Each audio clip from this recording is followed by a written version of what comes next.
Bonjour à tous et merci de nous rejoindre sur Futur TV pour cette nouvelle édition de la rédaction. Voici les titres de ce journal. L'armée libanaise repousse une tentative d'infiltration de djihadistes dans la région de Helsil. La dépouille mortelle de l'agent des FSI Ali Bazal a été remise au service de renseignement. Des tests ADN doivent être effectués avant de remettre le corps à la famille. Les forces armées du régime Assad ne contrôlent désormais plus du tout la frontière avec la Jordanie après la prise du dernier poste frontalier par les rebelles syriens. Au 8e jour d'un marathon diplomatique, les négociations sur le nucléaire iranien sont dans les derniers mètres. Les pourparlers se poursuivent ce jeudi après une nuit blanche à Lausanne. Et à suivre également dans ce journal, au Kenya, les chebabs somaliens revendiquent l'assaut contre une université qui a fait une quinzaine de morts. Cernés par les forces de police, les islamistes détiennent toujours des étudiants en otage. Énième échec des députés à élire un président de la République. La 21e séance parlementaire consacrée à l'élection d'un nouveau chef de l'État a une nouvelle fois tourné court, faute de quorum. La 22e séance a été fixée au 22 avril. Pendant ce temps, des activistes de la société civile ont manifesté place Riyad Salah au centre-ville de Beyrouth pour dénoncer la vacance présidentielle.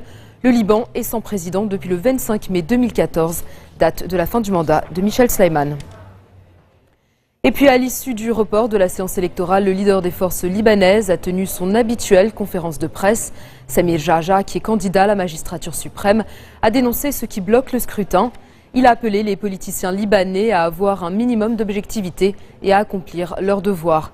Le chef des FL a par ailleurs commenté le récent discours du secrétaire général du Hezbollah qui a dénoncé l'opération de la coalition arabe conduite par l'Arabie saoudite au Yémen. S'adressant à Hassan Nasrallah, Jarja a estimé qu'il n'y a aucun intérêt pour les Libanais de s'attaquer à Riyad qui a octroyé 4 milliards de dollars à l'armée libanaise. Il a ensuite abordé la question du dialogue avec le chef du CPL, Michel Aoun, assurant qu'il se poursuit, même si les progrès sont lents. Samir Jarja s'est enfin dit rassuré par le déroulement des séances du tribunal spécial pour le Liban. Le ministre libanais des Affaires étrangères déplore le manque d'unité au sein du gouvernement. Lors d'un point de presse, Gebran Bassil a notamment souligné l'absence de position unifiée en Conseil des ministres sur les dossiers d'actualité comme le Yémen. Le Premier ministre a été critiqué par des ministres du Hezbollah pour sa position sur la crise au Yémen lors du sommet de Sharm el-Sheikh en Égypte, affirmant que le gouvernement n'avait pas été consulté à ce propos. Gebran Bassil a cependant défendu le bilan de son ministère et les prises de position du Liban lors de sommets internationaux. La dépouille mortelle de l'agent des forces de sécurité intérieure Ali Bazal a été remise au service de renseignement de l'armée libanaise. Il avait été assassiné le 5 décembre dernier dans la Bekaa par les djihadistes du front Al-Nosra qui le retenaient en otage. La police militaire à Beyrouth va effectuer des tests ADN avant de remettre le corps à la famille. Ali Bazal et une trentaine de militaires libanais avaient été enlevés début août par le front Al-Nosra et le groupe État islamique pendant des combats à Helsil. 5 ont été tués en captivité, 25 sont toujours retenus par les ravisseurs. Par ailleurs, l'armée a repoussé cette nuit une tentative d'infiltration d'un groupe terroriste armé à Helsil. 3 djihadistes ont été tués et d'autres blessés. L'un d'entre eux a été arrêté. En Syrie, les rebelles ont chassé les forces du régime du dernier poste frontalier avec la Jordanie, prenant de facto le contrôle de la frontière entre les deux pays. Dans une nouvelle victoire en une semaine face au régime sur le front sud, des groupes rebelles islamistes et modérés ont pris le passage frontalier de Nassib. C'est par ce point que transitent les marchandises produites dans le secteur gouvernemental à destination de la Jordanie puis du Golfe. Une source de sécurité a confirmé que l'armée syrienne s'est retirée du poste qui a été fermé côté jordanien en raison des combats. L'assaut pour le prendre avait commencé mardi. La branche syrienne d'Al-Qaïda, le Front Al-Nosra, s'est jointe à la bataille mercredi. La police turque a arrêté 9 citoyens britanniques qui tentaient de franchir illégalement la frontière pour se rendre en Syrie. Les individus interpellés près de Hatay auraient eu l'intention de rejoindre les rangs du groupe État islamique ou du Front Al-Nosra. Ils devraient être rapatriés en Grande-Bretagne. Le mois dernier, les autorités turques avaient déjà intercepté 3 adolescents britanniques qui semblaient partir faire le djihad. Ankara a renforcé ses contrôles aux frontières après avoir essuyé de vives critiques de la part des Occidentaux, notamment de la Grande-Bretagne qui lui reproche d'avoir récemment laissé rentrer en Syrie 3 de ses ressortissants, des jeunes femmes cette fois. En tout, 600 Britanniques seraient partis faire le djihad, la plupart via la Turquie. La moitié d'entre eux seraient depuis rentrés au pays. 8e jour des discussions, mais toujours pas d'accord à Lausanne sur le nucléaire iranien. Malgré une nouvelle nuit blanche de négociations acharnées, les représentants du groupe 5+1 et ceux du régime de Téhéran ne parviennent toujours pas à s'entendre sur un compromis, malgré des progrès importants. Les parties doivent encore trouver des solutions aux principaux points de blocage. En premier lieu, les activités iraniennes de recherche et de développement, ainsi que la levée des sanctions. Pour le chef de la diplomatie iranienne, la bataille est dans le camp des Occidentaux. Parti la veille pour assister au Conseil des ministres à Paris, Laurent Fabius a fait son retour à la table des négociations, alors que son homologue allemand a annulé un déplacement dans les pays baltes, signe qu'un accord est encore possible à Lausanne. À Washington, il est de plus en plus difficile pour l'administration Obama de présenter la signature d'un accord comme un succès de sa politique internationale.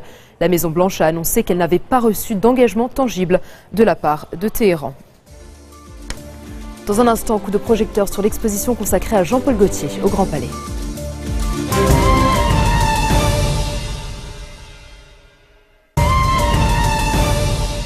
Retour sur le plateau de l'info du 16-40. Nouvelle série d'attaques meurtrières ce matin dans le nord du Sinaï égyptien. Près d'une dizaine de soldats ont été tués et une vingtaine d'autres ont été blessés dans des échanges de tirs avec des insurgés djihadistes.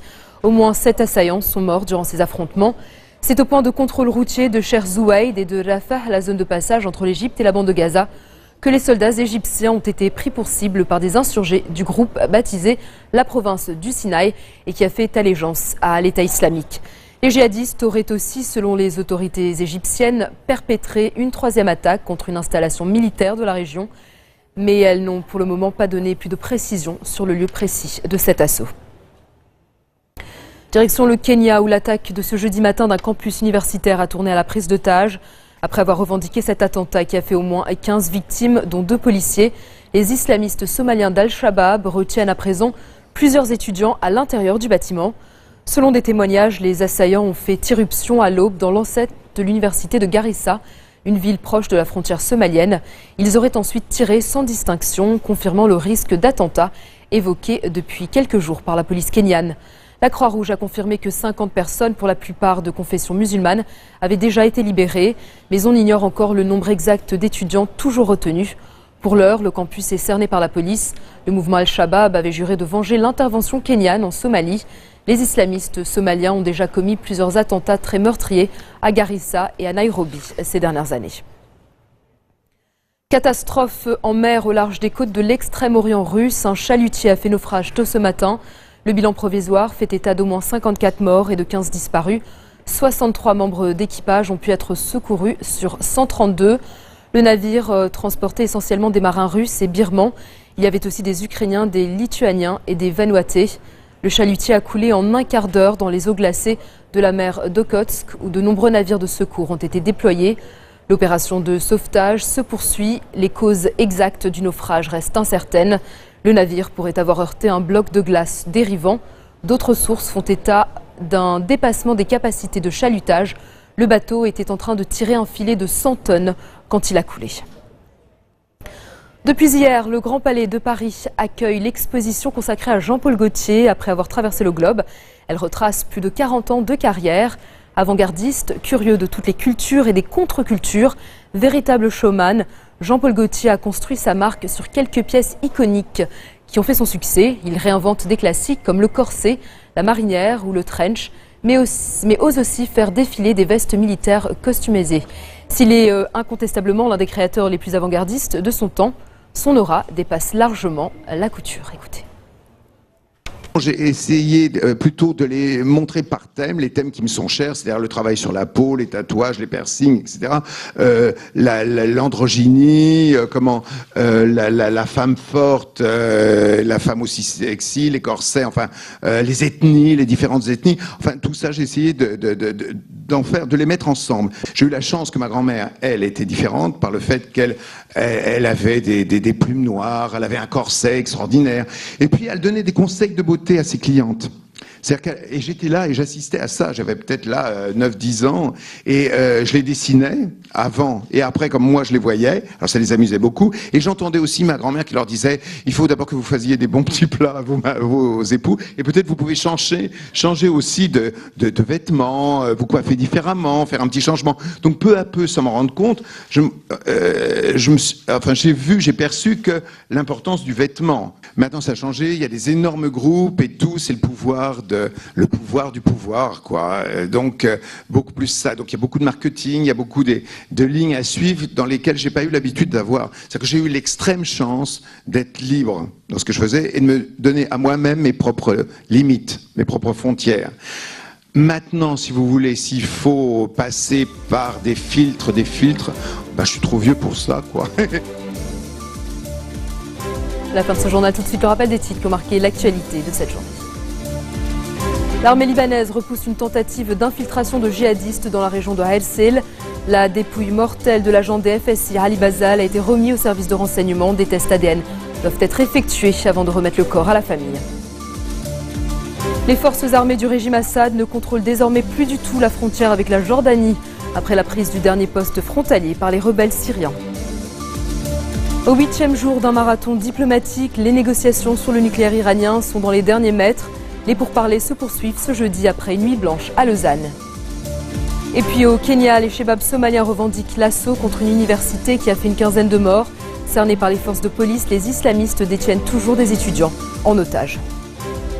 Merci de votre attention. Retrouvez-nous tous les jours à 16h40 heure de Beyrouth. Vous pouvez également nous suivre en ligne sur notre site web ou en téléchargeant notre application mobile.